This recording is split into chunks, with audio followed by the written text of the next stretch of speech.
a co-facilitator, drummer, storyteller, and with Alchemy Incorporated. He holds a BS in social work from Central Michigan University and has been formally initiated into the Akron system of life cycle development, an African-based rites of passage. His work with Alchemy is featured in a documentary film by Karina Epperling entitled Final the Goal Within. And we're going to show a brief, the trailer of this video, and then welcome the brother Kwame Jerry Williams. Hello. You notice my voice is gone? I'm okay.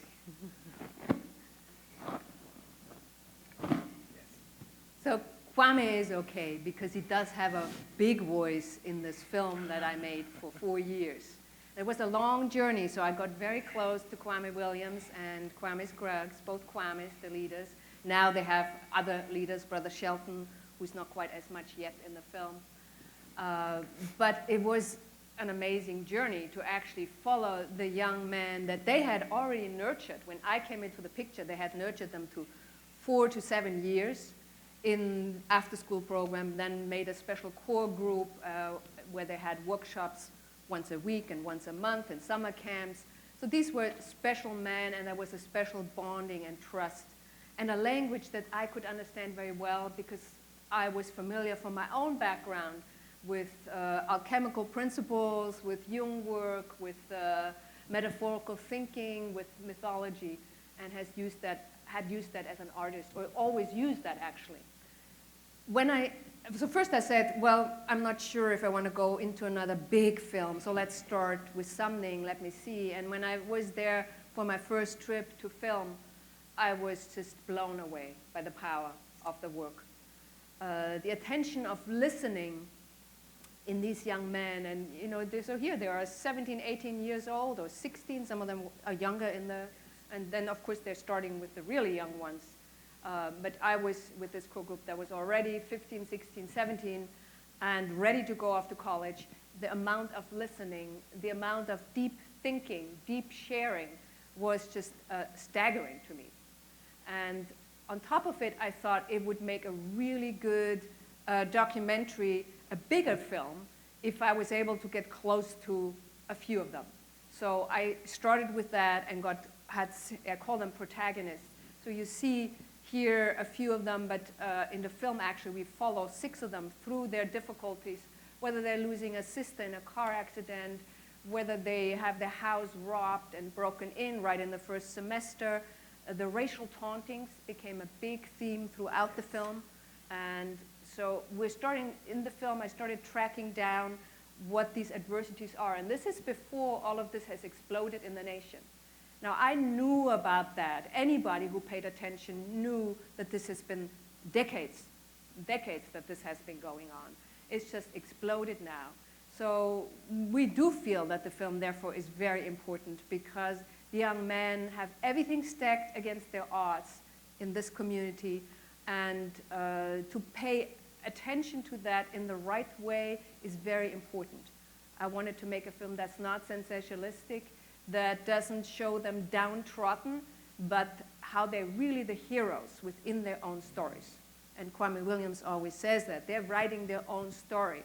They're learning that they can write that story.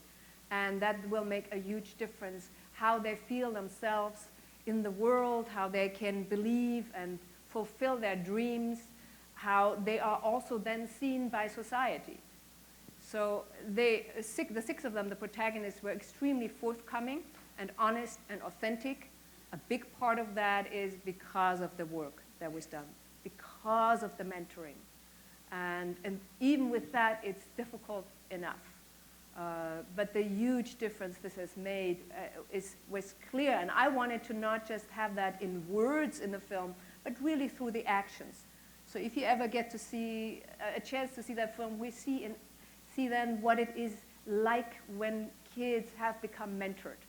How does that figure then into society? And how it doesn't really take that much. It just takes very special people, and now the room is full of people like that, like Kwame Williams, who do the work in the trenches. So I was also interested to let this film speak universally. It's for those people who already make the difference. But can we bring the attention and the money into the right places where it does make a difference and not just some sort of bandages on the problems? So I think I said enough unless somebody has a question. Well, I wanted to take you to the concept of alchemy. Alchemy is the ancient art of transformation. The alchemists believed that they could take primal material that others thought was of no value, and they would run it through its process, whether that's water, air, in a special vessel. And they believed that they could extract the gold that's inherent in everything, that there's gold in everything. We, alchemy, use that as a metaphor for our youth. Many of our youth feel as though they have been thrown away, discarded. We tell them there's gold within.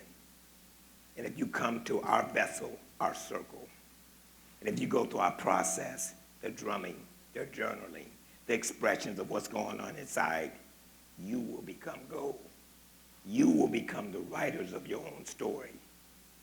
If there's any press on our young person, they created it, not the community, not the officer. They controlled the press. To me, that is sacred. Sacred like the city of Asclepius, where they would come to be healed in that sacred temple. They would go there and be greeted. We greet the youth. They say that there's a barrier between adults, particularly black males in the neighborhoods. We had to go back. We sincerely apologize to young people, young males, to say we know that the males in your life took the water of life and they walked away drinking, and they didn't return it. We're bringing it back. We say, give us some of that pain, but remember some of it. Retain some, because should you forget, some things are bound to repeat themselves. So that whole alchemical process is taking them through the journey of myth. As I said early in the morning, the god and goddesses went underground. But if you tell a myth, we believe that the characteristics of the god and goddesses appear. They take that magic journey. For example, there's a story, a myth about Poder, and it's a Mexican myth. And I'll just give you a glimpse of that so you can see the work that you all are doing, how it is connected. Here's how I take them on that journey. Once upon a time, surely not this time, in that place, that sacred place, the land of myth, all you need to do is go there with me. Or you have it sometime in your dreams, or the concept of deja vu. You've been there before. Long, long time ago, women who were ready to give birth, they would ask for a midwife. It is said that midwives can see the gift that a child come into this world with. Now some say mothers can see it, but most say they cannot, because mothers are so busy living life.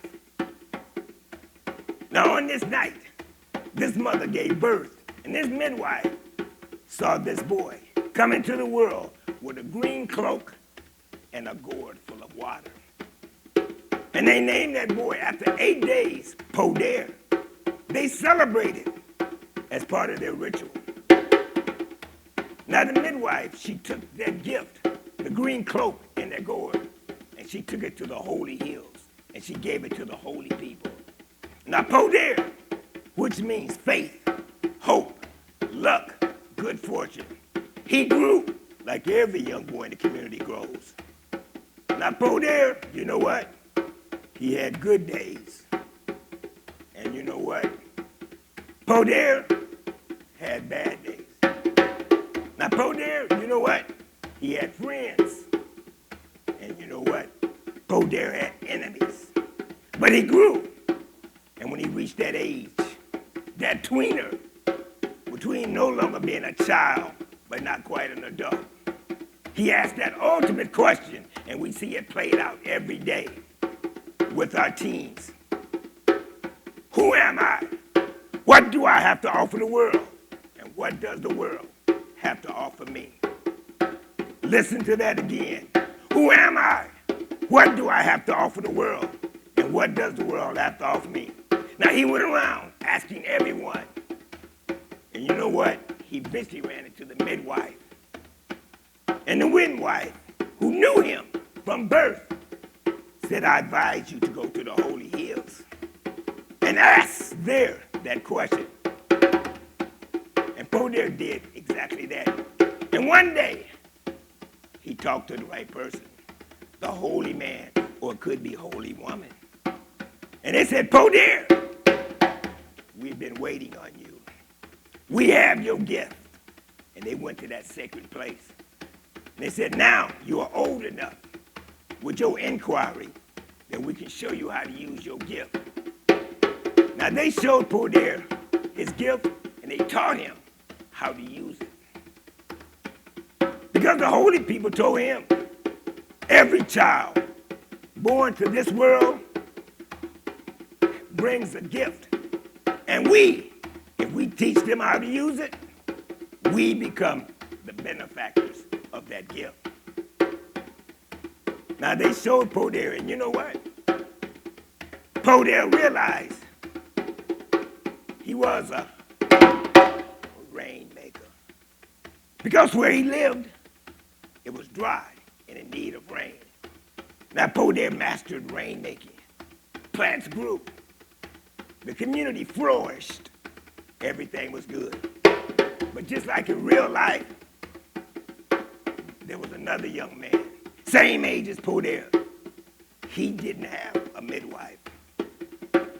But he also reached that age of questioning, who am I? What do I have to offer the world? And what does the world have to offer me? Something about our cruel world, they had no problems, and telling him, you have nothing to offer the world. Now he saw Poder, and he became jealous of Poder. So one night when Poder was asleep, he snuck up on Poder, stole his gift, and he tried to copy what he saw Poder did to the clouds. And he took that gourd and he poured. He took that gourd and he poured. And he poured. And he poured. And he poured. And the clouds burst just like it is outside right now. Poder's out. No, the other guy's out there somewhere. Floods, tornadoes, tsunamis, hurricanes was created. Because here was a young man who didn't have a guide, didn't have a midwife. And when he came to his age and his stage, he wanted to find his sense of purpose. And being none, he copied somebody else. And not having been taught, teachers, administrators, please teach. It is said that God stepped out into time and space, stopped the rain, dried up the land, and gave us another chance. Now that's not the end of the story. He said, I would now hide the gifts that young people bring into this world. They have them, but they're hid. That only the spiritual midwives, only the spiritual holy people will be able to see them and nurture them so that we can become the benefactors of everyone's gifts. Now we are the descendants of those individuals. Are you a midwife or are you a holy person? I challenge you to examine yourself. Because you know why? There are a lot of Poders out there who ask that ultimate question, who am I? What do I have to offer the world? And what does the world have to offer me? And should we not show them?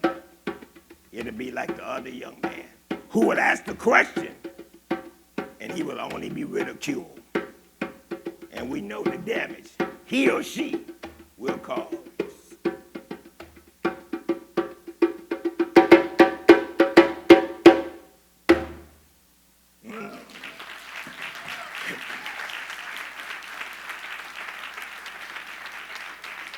Now, normally with a story like that, I would stop at certain intervals and ask what resonated with you. And we always tell our youth, there is no right or wrong answer.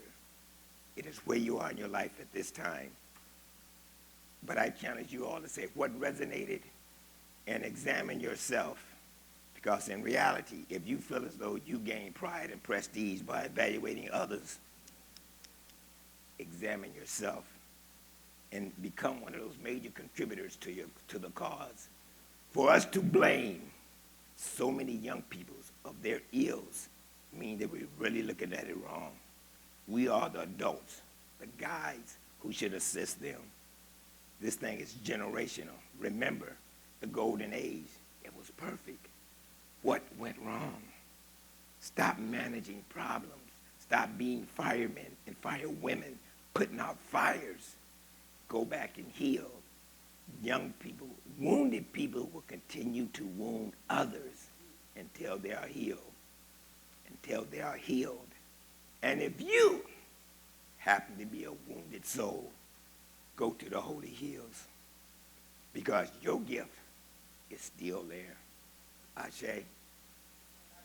Any questions, comments? Oh, what do you think about that?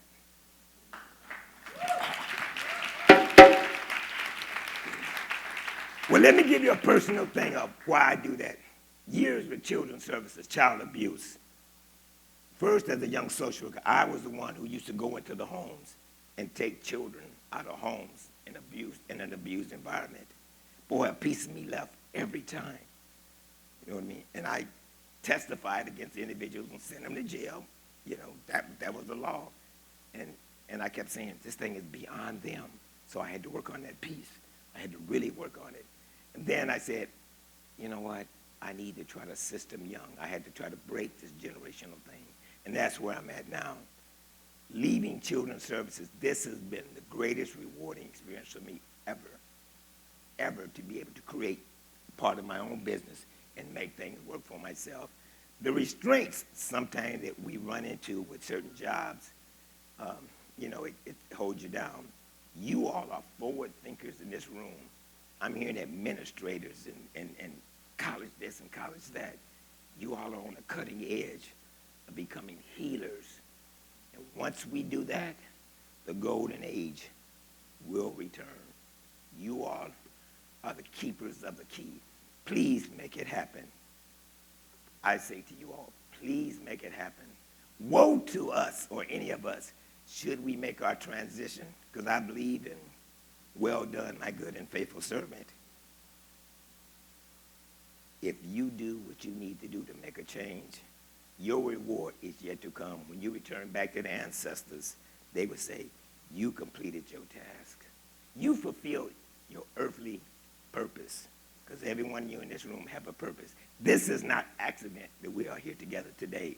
I applaud Sam for allowing the minds to come together, because we're all feeding off of each other, nurturing and supporting each other. Sam, thank you. Thank you for that. That is it. So if there's no questions, like the Terminator said back in one of his movies, I will be back. No, just kidding.